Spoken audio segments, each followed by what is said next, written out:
میرے محترم دوستو، اللہ تعالیٰ نے انسان کو اس کائنات میں پیدا کیا ہے اور پیدا کرنے کے بعد اس انسان کو حکم دیا ہے کہ ہر عمل کو اپنے نبی کریم صلی اللہ علیہ وآلہ وسلم کی سنت اور آپ کی اتباع میں کرو۔ یعنی ہر کام نبی کریم صلی اللہ علیہ وآلہ وسلم کی اتباع میں۔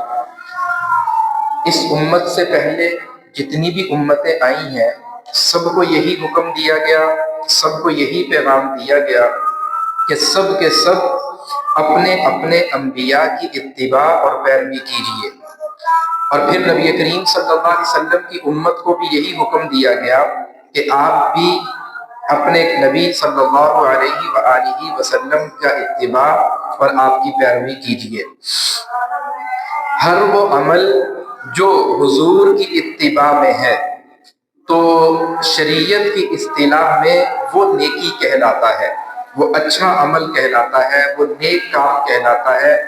جو دین، جو شریعت اللہ کے حکم اور نبی کریم صلی اللہ علیہ وسلم کی سنت اور آپ کے عمل کے مطابق ہو، وہی عمل جو ہے وہ نیک عمل کہلاتا ہے۔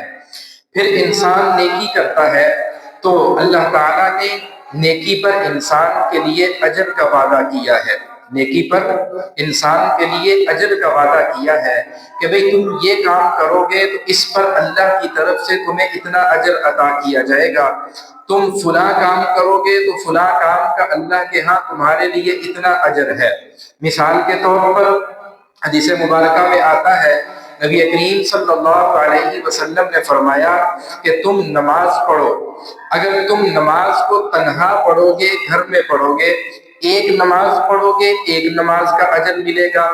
اب تم نماز کو مسجد میں آ کر با نماز ادا کرو گے تو فرمایا اسی نماز جو گھر میں پڑھنے سے ایک نماز کا اجر مل رہا تھا، فرمایا اس کو تم اہتمام کے ساتھ جماعت کے ساتھ آ کر ادا کرو گے تو اللہ تعالیٰ اس پر تمہیں 25 یا 27 نمازوں کا اجر عطا فرمائے گا۔ فرمایا پھر یہی نماز ہے تم مسجد نبوی کے اندر جا کر ادا کرو، اللہ تعالیٰ تمہیں 50,000 نمازوں کا اجر عطا فرمائے گا۔ یہی نماز مسجد حرام کے اندر ادا کرو، اللہ اس نماز کا اجر 1,00,000 نمازوں کے برابر جو ہے وہ عطا کرے گا۔ تو نیکی کرنے پر اللہ نے اجر کا وعدہ کیا ہے۔ اب سمجھنے کی چیز یہ ہے، اور ہمارا آج کا موضوع بھی یہی ہے کہ نیکی کا اجر اور نیکی کا اثر یہ دو الگ الگ چیزیں ہیں۔ اجر کا تعلق آخرت کے ساتھ ہے، ہر نیکی پر اللہ نے جو اجر کا وعدہ کیا ہے اس اجر پر اس نیکی پر جو اجر ملنا ہے اس اجر کا تعلق اللہ نے آخرت کے ساتھ جوڑا ہے۔ کیا مطلب ہے؟ نماز دنیا کے اندر پڑھنی ہے، اللہ نے حکم دیا ہے، اس نماز پر جو اجر ملنا ہے وہ دنیا کے اندر نہیں ملنا، وہ آخرت کے اندر ملنا ہے۔ روزہ رکھنا ہے، اللہ کا حکم ہے، دنیا میں رکھنا ہے، اس روزے کا اجر ہے وہ اللہ نے آخرت کے اندر دینا ہے۔ اسی طرح حج بیت اللہ ہے، دنیا کے اندر کرنا ہے لیکن اس کا جو اجر ہے وہ اللہ نے آخرت کے اندر رکھا ہے۔ زکوٰۃ ہے، صدقات ہے، یا کوئی بھی نیک عمل ہے تو ہر عمل پر جو ملنے والا اجر ہے اس اجر کا تعلق آخرت کے ساتھ ہے کہ اللہ کل قیامت کے دن آخرت میں اللہ اپنے بندے کو دنیا میں کی جانے والی نیکیوں کا اجر عطا فرمائے گا۔ اور دنیا کے اندر اجر نہیں، دنیا کے اندر نیکی کا اثر ہوتا ہے کہ اللہ تعالیٰ اس نیکی کے اثرات دنیا کے اوپر مرتب فرماتا ہے، اور بعض اوقات اللہ انسان کو اس کا مشاہدہ بھی کروا دیتا ہے، اور اگر مشاہدہ نہ بھی ہو تب بھی یہ ایک حقیقت ہے اور یہ ایک امر مسلم ہے کہ اللہ کی طرف سے ہر نیک عمل کا اثر وہ کائنات میں مرتب ہوتا ہے۔ اللہ ہر نیک عمل کا اثر جو ہے وہ اپنے بندے کے اوپر دنیا کے اندر اس کا اثر دیتا ہے۔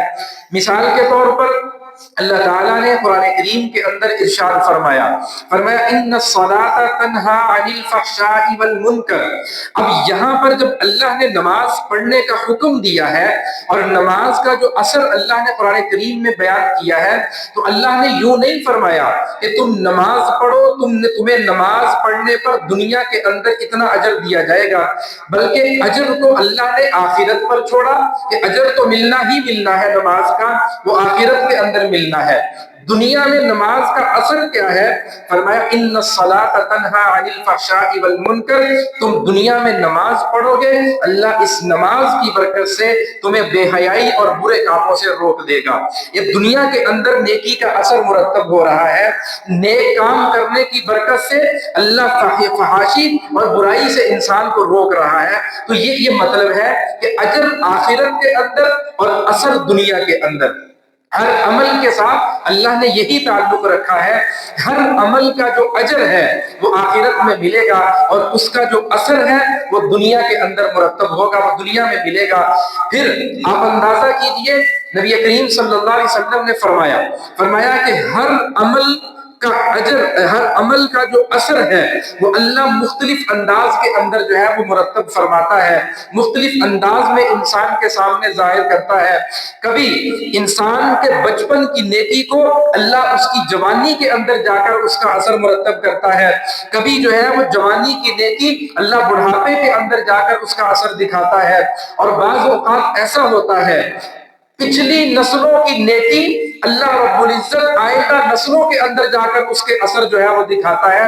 میں آگے جا کے اس کی مثالیں دوں گا، انشاءاللہ بات سمجھ کے اندر آ جائے گی۔ تو نبی کریم صلی اللہ علیہ وسلم نے کیا فرمایا؟ اللہ نے قرآن کریم کے اندر کیا فرمایا؟ ان الصلاۃ تنہا عن الفحشاء والمنکر، نماز پڑھنے سے انسان برائی سے رکتا ہے، بے حیائی سے رکتا ہے۔ تو یہ برائی سے رک جانا، یہ بے حیائی سے رک جانا، یہ گویا اس نماز کا اثر ہے جو اللہ دنیا کے اندر جو ہے وہ ظاہر فرما رہا ہے۔ ایک انسان کہتا ہے کہ لو جی نماز تو پڑھتے ہیں لیکن برائیوں سے رکتے بھی نہیں ہیں، نماز کا اثر نظر نہیں آ رہا، 5 نمازیں پڑھتے ہیں، تہجد بھی پڑھتے ہیں، اشراق، چاشت اور قبیل بھی پڑھتے ہیں، نماز اور نوافل کی بھی پابندی کرتے ہیں، سب کچھ کرتے ہیں، لیکن ان کا اثر آپ جو کہہ رہے ہو کہ اللہ اثر دنیا کے اندر دکھاتا ہے، اجر آخرت میں اور اثر دنیا میں، تو یہ اثر نظر تو نہیں آ رہا ہمیں، ٹھیک ہے نہیں؟ تو اس کو ایک مثال سے سمجھیے، انشاءاللہ بات واضح ہو جائے گی۔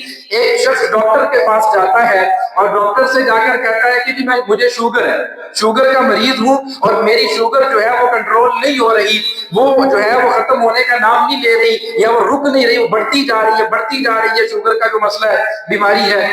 تو اب ڈاکٹر اس سے کیا کہتا ہے کہ بھئی پوری دنیا کے اندر ریسرچ جو ادویات کے اوپر کی گئی ہے اس میں جو سب سے بہترین دوائی ہے نا وہ انسولین ہے، لہذا آپ انسولین سٹارٹ کر دیجئے اور اس کی وجہ سے آپ کی شوگر جو ہے وہ کنٹرول رہے گی، انسولین کی آپ انسولین دیتے رہیے، اس کی جو ہے وہ وجہ سے آپ کی شوگر جو ہے وہ کنٹرول رہے گی۔ اب ڈاکٹر نے انسولین پر لگا دیا اس کو کہ بھئی آپ اس کو لیتے رہیں اور مستقل جو ہے اس کو لیتے رہیں، اس کی وجہ سے آپ کی شوگر کنٹرول۔ اب یہ ڈاکٹر کی ہدایت کے مطابق انسولین تو لے رہا ہے لیکن ساتھ شوگر بھی استعمال کر رہا ہے، ساتھ مٹھائیاں بھی کھا رہا ہے، ساتھ میٹھی چیزوں سے پرہیز بھی نہیں کر رہا۔ اب انسولین بھی لے رہا ہے اور مٹھائیاں بھی کھا رہا ہے، انسولین بھی کھا رہا ہے اور ساتھ اس کے جو ہے وہ میٹھی چیزوں سے پرہیز بھی نہیں کر رہا۔ یہ کچھ عرصہ کرتا رہا اور پھر دوبارہ ڈاکٹر کے پاس جاتا ہے اور جا کر کہتا ہے کہ ڈاکٹر صاحب آپ نے جس انسولین پر مجھے لگایا تھا میں اتنے عرصے سے استعمال کر رہا ہوں لیکن شوگر کنٹرول ہونے کا نام ہی نہیں لے رہی،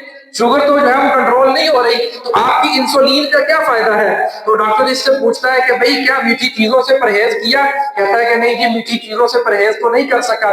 تو ڈاکٹر کہے گا جب تک تم میٹھی چیزوں سے پرہیز نہیں کرو گے یہ انسولین تمہارے جسم پر کیسے اپنا اثر دکھائے گی؟ یہی مثال نماز کی ہے۔ اللہ نے ان الصلاۃ تنہا عن الفحشاء والمنکر فرمایا نماز بے حیائی سے روکتی ہے، برائیوں سے روکتی ہے، لیکن اس کے ساتھ ایک بندہ نماز کو پڑھتا ہے، 5 وقت کی نماز پڑھتا ہے، لیکن ادھر نماز پڑھی اور نماز پڑھ کے فوراً بے حیائی کے اڈے پر جا کر بیٹھ گیا، ادھر نماز پڑھی، نماز پڑھ کے فوراً جا کے گناہوں کے اندر مبتلا ہو گیا، ادھر نماز پڑھی ہے اور نماز پڑھ کے فوراً جو ہے وہ جا کے حرام کی کمائی کرا، جھوٹ بول کر جو ہے اور رشوت کے ذریعے سے مال کمانا شروع کر دیا۔ تو فرمایا جس طرح ایک مریض انسولین کے ساتھ اپنا احتیاط نہیں کرتا، اس وقت تک وہ انسولین اس کے جسم پر اپنا اثر جو ہے وہ نہیں چھوڑتی اور اس کی شوگر کو کنٹرول نہیں کرتی، فرمایا اسی طرح نماز کا حقیقی اثر جو ہے وہ اس وقت محسوس ہونا شروع ہوگا جب انسان اپنے آپ کو گناہوں کی بے احتیاطی سے بچائے گا۔ جب انسان اپنے آپ کو گناہوں کی بے احتیاطی سے بچانا شروع کر دے گا، نماز پڑھتا ہے، ساتھ گناہوں سے بچنے کی فکر بھی کرتا ہے، بچ پاتا ہے یا نہیں بچ پاتا یہ الگ موضوع ہے، یہ الگ موضوع ہے، لیکن بچنے کی کوشش کرتا ہے، بچنے کی فکر کرتا ہے۔ جھوٹ اللہ نے حرام کہا ہے، یہ جھوٹ سے بچنے کی کوشش کرتا ہے۔ غیبت کو اللہ نے گناہ قرار دیا ہے، یہ غیبت کرنے سے اپنے آپ کو محفوظ رکھنے کی کوشش کرتا ہے۔ اللہ نے حرام کی کمائی سے منع کیا ہے، یہ حلال رکنے کی تلاش میں رہتا ہے۔ تو یہ ہے گناہوں سے بچنا۔ اب یہ گناہوں سے بچ کر بچنے کی محنت اور کوشش کرنے کے ساتھ جب یہ نماز پڑھے گا، فرمایا پھر اس کو دنیا کے اندر اللہ نماز کا اثر دکھائے گا، اور وہ اثر کیا ہوگا؟ یہ نماز اس کو جن گناہوں سے یہ بچنے کی کوشش کر رہا ہے نا، اللہ اس نماز کی برکت سے ان گناہوں سے اللہ اس کو بچا لے گا اور محفوظ کر لے گا۔ اللہ کو اس نماز کی برکت سے گناہوں سے اس کو بچا لے گا۔ تو نیکی کا اثر یہ اللہ دنیا کے اندر دکھاتا ہے۔ یہ ممکن نہیں ہے کہ کوئی انسان نیکی کا کام کرے اور دنیا میں اس کا اثر اللہ نہ دکھائے، ایسا ہو نہیں سکتا۔ اللہ نے یہ وعدہ کیا ہے کہ دنیا میں ہر نیکی کا اثر اللہ دکھائے گا، اجر آخرت میں ملے گا، اور اللہ نیکی کا اثر دنیا کے اندر دکھائے گا۔ ایک نماز پڑھنے پر 27 نمازوں کا اجر ہے، یہ آخرت میں اللہ عطا کرے گا، لیکن اس کا اثر وہ اللہ دنیا کے اندر دکھائے گا، اور وہ اثر کیا ہے؟ اللہ نماز کی برکت سے اس کو گناہوں سے بچا لے گا۔ بعض اوقات ایسا ہوتا ہے انسان نیکی کرتا ہے، اس کی نیکی کا اثر اس کی زندگی میں نہیں ظاہر ہوتا، اللہ اس کی آئندہ کی نسلوں کے اندر ظاہر فرما دیتا ہے۔ مثال کے طور